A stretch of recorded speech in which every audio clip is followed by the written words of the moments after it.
ഏതായാലും നമുക്ക് ഇപ്പോൾ ടെക്നിക്കൽ ആസ്പെക്ട് കൂടി നമുക്ക് അറിയേണ്ടതുണ്ട്. അതിനായിട്ട് ഹാർനസ് ഫിന്നിന്റെ ചീഫ് സ്ട്രാറ്റജിസ്റ്റും സർട്ടിഫൈഡ് ഫിനാൻഷ്യൽ പ്ലാനറുമായിട്ടുള്ള അനീഷ് ചന്ദ്രൻ സാറാണ് ജോയിൻ ചെയ്യുന്നത്. Good morning Aneesh sir. Good morning sir, മാർക്കറ്റിനെ സംബന്ധിച്ചിടത്തോളം നമ്മൾ ഒരു റിക്കവറി കഴിഞ്ഞ ദിവസങ്ങളിൽ അല്ലെങ്കിൽ തൊട്ട് മുന്നത്തെ ദിവസങ്ങളിലൊക്കെ തന്നിട്ടുണ്ടായിരുന്നു, ഒരു പ്രതീക്ഷ നിലനിന്നിരുന്നു. അതിനപ്പുറത്തേക്ക് ജിയോ പൊളിറ്റിക്കൽ ടെൻഷൻസ് ഒരു ഭാഗത്ത് നിലനിൽക്കുകയാണ്. ഇന്നത്തെ പെർഫോമൻസിൽ വീണ്ടും 25,700 എന്നുള്ള ഒരു ലെവൽ കൂടി കൈവിട്ടുകൊണ്ട് ഇപ്പോൾ ഒരു ഫ്ലാറ്റ് ടു നെഗറ്റീവ് നോട്ടിലേക്കുള്ള ഒരു ട്രേഡിംഗ് ആണ് കാണാൻ സാധിക്കുന്നത്. സോ ഇൻവെസ്റ്റേഴ്സിനെയും ട്രേഡേഴ്സിനെയും ഒക്കെ സംബന്ധിച്ചിടത്തോളം ഈ ഒരു വീഴ്ച, ഒരു തിരിച്ചുവരവ് നിഫ്റ്റിയെ സംബന്ധിച്ചിടത്തോളം, പ്രധാനപ്പെട്ട ഇൻഡെക്സുകളെ സംബന്ധിച്ചിടത്തോളം അനിവാര്യമായിട്ടുണ്ട്. എങ്ങനെയാണ് ഇപ്പോഴത്തെ ഈ ഒരു നിലവാരത്തിലുള്ള ഒരു പെർഫോമൻസിനെ സാർ വിലയിരുത്തുന്നത്? ഇതിന്റെ ഒരു സെൽ ഓഫ് കണ്ടിന്യൂ ചെയ്യാനുള്ള ഒരു ചാൻസസ് ആണോ കാണുന്നത്? ഇപ്പോഴത്തെ സ്ഥിതിയിൽ നമ്മളെ ഇൻവെസ്റ്റേഴ്സിനെ സംബന്ധിച്ച് ചെറിയ നിരാശകളൊക്കെ തന്നെ ഉണ്ട്. കാരണം സസ്റ്റൈനബിലിറ്റി ഇഷ്യൂ കഴിഞ്ഞ ആഴ്ച തന്നെ നമ്മൾ ഫ്ലാഗ് ചെയ്തിരുന്നതുമാണ്. മാർക്കറ്റ് പോസിറ്റീവ് സെന്റിമെന്റിൽ നിൽക്കുമ്പോൾ തന്നെ മുകളിൽ സസ്റ്റെയിൻ ചെയ്യാൻ സാധിച്ചിരുന്നില്ല എന്നത് വളരെയധികം നമ്മളെ ആശങ്കപ്പെടുത്തിയിരുന്നു. അതിനെ തുടർന്നുണ്ടായ ഒരു സെൽ ഓഫ്, എനിക്ക് തോന്നുന്നു ഇത് ഒരു കറക്റ്റീവ് ആക്ഷൻസിലൂടെ കടന്നു പോകുമ്പോൾ അതിൻ്റെതായ ഒരു പെയിൻ ഉണ്ടാവും. അത് തീർച്ചയായിട്ടും ഈ മാർക്കറ്റിൽ ഉണ്ടാവുന്നതാണ്. അപ്പോൾ നമ്മൾ കുറച്ചുകൂടെ വെയിറ്റ് ചെയ്യുക, പേഷ്യൻസ് ആയിട്ട് തന്നെ വെയിറ്റ് ചെയ്യുക എന്നുള്ളതാണ്. പക്ഷേ ഇതിന്റെ സപ്പോർട്ട് ലെവൽ എന്ന് പറയുന്നത് കുറച്ച് ഡൗൺ ആണ്. കാരണം 25,570, 25,380 ഈ രണ്ട് ലെവലുകളിലേക്കാണ് ഇതൊരു കൺസോൾട്ടേഷന്റെ ഒരു സൂചന നൽകുന്നത്. അപ്പൊ നമ്മൾ കുറച്ച് പേഷ്യൻസോട് കൂടി ഈ ലെവലിലേക്ക് വരുന്നതിനെ ഒന്ന് വെയിറ്റ് ചെയ്യുന്നതായിരിക്കും നല്ലത്. അതിനുശേഷമായിരിക്കും ഒരു നല്ലൊരു സ്ട്രാറ്റജി ഫോം ചെയ്യുക എന്നതാണ്. അപ്പൊ ഇപ്പോൾ നമ്മളുടെ അതെന്ന് പറഞ്ഞാൽ ഒന്ന് സേഫ് സൈഡിലേക്ക് നിൽക്കുക, അല്ലെങ്കിൽ ഒന്ന് പേഷ്യൻസ് ആയിട്ട് വെയിറ്റ് ചെയ്യുക എന്നൊരു സ്ട്രാറ്റജി ആയിരിക്കും നല്ലത്.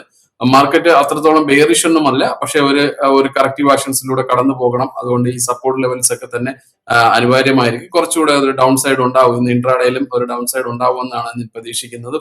25,570 വരെയെല്ലാം താഴോട്ട് വരാനുള്ള ഒരു സാധ്യതയുണ്ട്. ഇപ്പൊ ഇൻട്രാഡേയും സെന്റിമെന്റൽ വീക്കാണ്. ചില ഇൻഡെക്സുകളിൽ മാത്രമാണ് ഒരു ബൈങ് വിസിബിൾ ആയിട്ടുള്ളത്. പക്ഷെ അത് നമുക്ക് അത്രത്തോളം ഡിപ്പെൻഡ് ചെയ്യാവുന്ന ഒരു ഇൻഡെക്സും അല്ലാത്തത് കൊണ്ട് ഒന്ന് വെയിറ്റ് ചെയ്യുന്നത് തന്നെ ആയിരിക്കും നല്ലത്. ഇതെല്ലാം സാർ പറഞ്ഞ പോലെ തന്നെ ഒരു പേഷ്യൻസ് തന്നെയാണ് അനിവാര്യം. പ്രധാനപ്പെട്ട സപ്പോർട്ട്, റെസിസ്റ്റൻസ് ലെവലുകൾക്ക് അപ്പുറത്തേക്ക് ചില സമയങ്ങളിലൊക്കെ തന്നെ നമ്മൾ മാർക്കറ്റിൽ നിന്ന് ഒരു അകലം പാലിക്കേണ്ടത് തന്നെയാണ്. ഓക്കെ, ഇനി നമ്മൾ സ്റ്റോക്ക് സ്പെസിഫിക്കിലേക്ക് പോവുകയാണെന്നുണ്ടെങ്കിൽ റിസൾട്ടുകൾ തന്നെയാണ് ഏറ്റവും അധികം സ്റ്റോക്സുകളിൽ ഇൻഫ്ലുവൻസ് ചെയ്യുന്നത്. അത്തരത്തിൽ ടാറ്റ എലക്സിയിലേക്കാണ് വരുന്നത്. റിസൾട്ടുകൾക്ക് പിന്നാലെ സ്റ്റോക്കിൽ ഇന്നൊരു ഇടിവാണ് കാണുന്നത്. ഏതാണ്ട് 2.5%, 3% അടുക്കുന്നു ഇടിവ്. ടാറ്റ എലക്സിയെ സംബന്ധിച്ചിടത്തോളം ബ്രോക്കറേജുകളും ഒരു ഡൗൺഗ്രേഡ് റേറ്റിംഗ് നൽകിയിരിക്കുന്നു, സെൽ റെക്കമെൻഡേഷൻ അടക്കം നൽകിയിരിക്കുകയാണ്. അതുകൊണ്ട് തന്നെയാണ് ഇന്നിപ്പോൾ ടാറ്റ എലക്സിയിൽ നമുക്കൊരല്പം സമ്മർദ്ദം കാണാൻ സാധിക്കുന്നത്. എങ്ങനെയാണ് ഇപ്പോഴത്തെ ഒരു പെർഫോമൻസിനെ സാർ വിലയിരുത്തുന്നത്? അത് ഓൾറെഡി ഒരു വീക്ക് സെന്റിമെന്റിൽ ആയിരുന്നു. കഴിഞ്ഞ ക്വാർട്ടറിലൊക്കെ നമുക്ക് നോക്കിയാൽ തന്നെ ഒരു ഡൗൺ ട്രെൻഡ് ആയിരുന്നു സ്റ്റാർട്ട് ചെയ്തിരുന്നത്. നമ്മള് കഴിഞ്ഞ ആഗസ്റ്റ് മാസത്തിൽ 6,700 എന്നുള്ള ഒരു ഡൗൺ ട്രെൻഡ് ആണ് 4,750 വന്നത്. അപ്പൊ എനിക്ക് തോന്നുന്നു അവിടെ ഒരു പ്രോഫിറ്റ് ബുക്കിംഗ് നടന്നിട്ടുണ്ട് ഓൾറെഡി. അതിനുശേഷം ഇതൊക്കെ എക്സ്പെക്റ്റഡ് ആയിരിക്കും. അതുകൊണ്ടായിരിക്കും ഒരു ചെറിയൊരു കറക്റ്റീവ് അല്ലെങ്കിൽ ഒരു പോസിറ്റീവ് ഒരു ആക്ഷൻസ് വന്നു. ഇപ്പോ മാർക്കറ്റിൽ ആ ന്യൂസ് വന്നതിന് ശേഷം ഒരു സെൽ ഓഫ് ആണ്.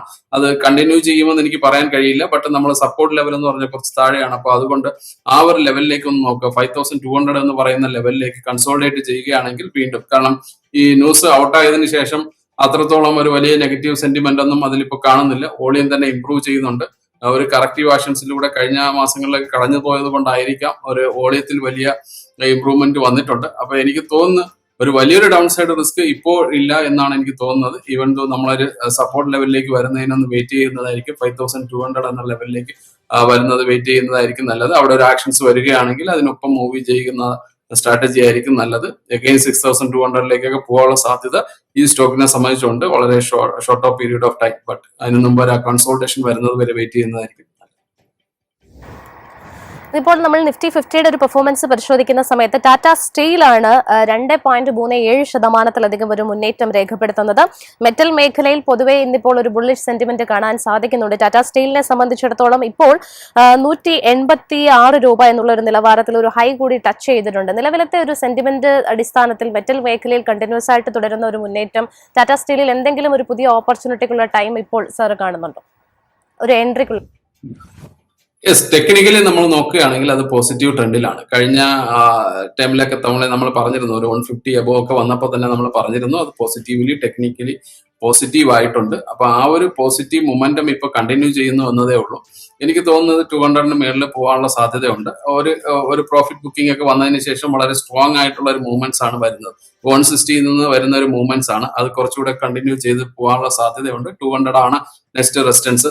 നമ്മൾ വോളിയം നോക്കുകയാണെങ്കിൽ വളരെയധികം വോളിയം ഇംപ്രൂവ്മെന്റ്സ് വരുന്നുണ്ട്. ആവറേജ് ഇപ്പോൾ വോളിയം ഇപ്പോൾ വരുന്നുണ്ട്. അപ്പൊ അതുകൊണ്ട് പോസിറ്റീവ് ട്രെൻഡ് ആയിരിക്കുന്നത് കൊണ്ട് ഇത് കണ്ടിന്യൂ ചെയ്യാനുള്ള സാധ്യത തന്നെയാണ് ഞാൻ കാണുന്നത്. അത് പോസിറ്റീവ് ബയാസിൽ ട്രേഡ് ചെയ്യുന്നതായിരിക്കും നല്ലത്. ചെറിയ പ്രോഫിറ്റ് ബുക്കിംഗ് ഒക്കെ ഉണ്ടാവുകയാണെങ്കിൽ റീ എൻട്രി പോയിന്റ് ആയിട്ട് തന്നെ കൺസിഡർ ചെയ്യുന്നതായിരിക്കും വളരെ നല്ലത്. അനീഷ് സർ, അവസാനമായിട്ട് ചോദിക്കുകയാണെന്നുണ്ടെങ്കിൽ നമ്മൾ പെർട്ടിക്കുലർലി ഓരോ സ്റ്റോക്കുകളുടെയും ടെക്നിക്കൽ ലെവലുകളൊക്കെ തന്നെ സംസാരിക്കാറുണ്ട്. പക്ഷെ മാർക്കറ്റിനെ സംബന്ധിച്ചിടത്തോളം ഇങ്ങനെ ഒരു വീക്ക്നെസ് ഉള്ള സമയത്ത് ഏതെങ്കിലും ഒരു സെഗ്മെന്റോ അല്ലെങ്കിൽ ഒരു നിലവിലെ ഒരു സ്റ്റോക്കുകളോ തന്നെ സാറിന്റെ ഒരു വാച്ച് ലിസ്റ്റിൽ ഉൾപ്പെടുത്തിയിട്ടുണ്ടോ? നിലവിൽ ഈ ഒരു വീക്ക്നെസ് ഒരു അവസരമാക്കാൻ പറ്റുന്ന എന്തെങ്കിലും സെഗ്മെന്റ് സാറ് കാണുന്നുണ്ടോ? നമ്മളെ മെറ്റൽ ഇൻഡെക്സിൽ ഇത് ടാറ്റ സ്റ്റീൽ തന്നെ ഉണ്ട്. അതേപോലെ തന്നെ ഞാൻ മുമ്പ് പറഞ്ഞിട്ടുള്ള ബാങ്കിങ് PSU ബാങ്കിങ് സെക്ടർ ഉണ്ട്. അതിനോടൊപ്പം തന്നെ ഞാനിപ്പോ IT സെഗ്മെന്റിൽ ചില സ്റ്റോക്സുകൾ, ഫ്രണ്ട് ലൈൻ സ്റ്റോക്സുകൾ തന്നെ നോക്കുമ്പോൾ ഒരു ചാർട്ടിൽ ഒരു പോസിറ്റീവ്നെസ്, അതായത് കറക്റ്റീവ് ആക്ഷൻസ് കഴിഞ്ഞിട്ട് മുകളിലോട്ട് വരാനുള്ള സാധ്യതയുണ്ട്. ഇപ്പൊ നമ്മളൊരു സെക്ടർ വൈസ് നോക്കുകയാണെങ്കിൽ എനിക്ക് IT സെക്ടർ കുറച്ചുകൂടെ ഒരു ഫേവറബിൾ ആയിട്ട് തോന്നുന്നുണ്ട്. ഗ്ലോബലി ഒരുപാട് ഇഷ്യൂസ് ഒക്കെ ഉണ്ട്. ആ ഒരു പെയിൻഫുൾ സിറ്റുവേഷനിലൂടെ കടന്നു പോകുമ്പോൾ എനിക്ക് തോന്നുന്നത് അത് ചിലപ്പോൾ ലാസ്റ്റ് ചെയ്യുന്നില്ല എന്നുള്ളത് കാണുകയാണെങ്കിൽ തീർച്ചയായും നല്ല റെക്കമെൻഡ് അല്ലെങ്കിൽ ബൈങ് സ്ട്രാറ്റജിയിലേക്ക് വരാനുള്ള സാധ്യതയുണ്ട്. അപ്പൊ ഈ ഒരു ഇതിലേക്ക് ഞാൻ സെക്ടർ വൈസ് പറയുകയാണെങ്കിൽ IT കൂടെ നമ്മളൊന്ന് വാച്ച് ചെയ്യണം എന്നതായിരിക്കും ഒരു സെക്ടറിനെ സംബന്ധിച്ച് പറയാനായിട്ട്. അല്ലെങ്കിൽ കണ്ടിന്യൂസ്ലി PSU ബാങ്ക്സ് പോസിറ്റീവ് ആവുന്നുണ്ട്. അതും കണ്ടിന്യൂസ് ഞാൻ നേരത്തെ ഒക്കെ പറഞ്ഞിട്ടുണ്ട്. യൂണിയൻ ബാങ്കും കാനറ ബാങ്കും ഒക്കെ പറഞ്ഞിട്ടുണ്ട്. അതിനോടൊപ്പം തന്നെ ഇപ്പൊ മെറ്റൽ സെക്ടറിൽ നമ്മുടെ ടാറ്റ സ്റ്റീലിനൊപ്പം തന്നെ ഹിന്ദുസിംഗ് ഇങ്ങനെയുള്ള സ്റ്റോക്സും പറയുന്നുണ്ട്. അപ്പൊ ഈ ഒരു സ്റ്റോക്സിലെല്ലാം തന്നെ പോസിറ്റീവ് മൊമെന്റം ബൈ ഉണ്ട്. പക്ഷെ ഒരു റിക്കവറി മോഡ് എന്നുള്ള നിലയിൽ കൂടുതൽ എംഫസിസ് കൊടുക്കുന്നത് ഒരു IT സെക്ടറിലായിരിക്കാം എന്നുള്ളതാണ് എന്റെ ഒരു view. Thank you so much Aneesh sir. Thank you so much. Thank you.